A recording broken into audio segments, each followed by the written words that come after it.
Good evening. My name is Lance, and I'm here for week 6's discussion. I'm here to talk to you about contract breaches and licensing agreements and what happens at each contract level. When a contract breach occurs, it's when two parties that formally agree and enter a binding legal agreement that identifies services or products to be provided in that contract. However, when one party fails to perform or provide a service agreed upon by the client or the owner of the contract, it is known as a contract breach, as Chillemi states. The contract breaches can severely hinder a project's flow in trying to locate another viable option.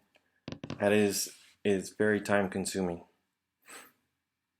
The damages and remedies contained within that are associated with it are liquidated and expected or anticipatory.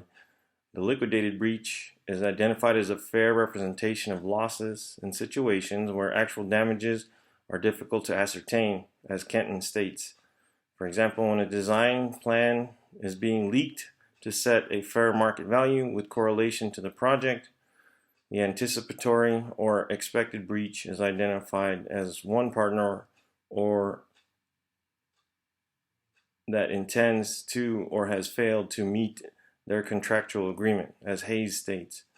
The liquidated breach clause is used when the projects with certain designs or plans cannot be proven. These liquidated clauses can be identified during the initial contract phases for one party to mitigate and reduce liabilities, as is focused on injury or harm compensations as opposed to fines, as Kenton states.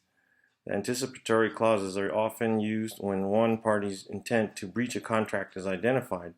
One party must make every effort to mitigate their damages and can seek immediate litigation, as Hayes states. Licensing agreement, as Lowe states, is a contract in which one owner of an intellectual property right and conveys the right to make use of and or sell the intellectual property.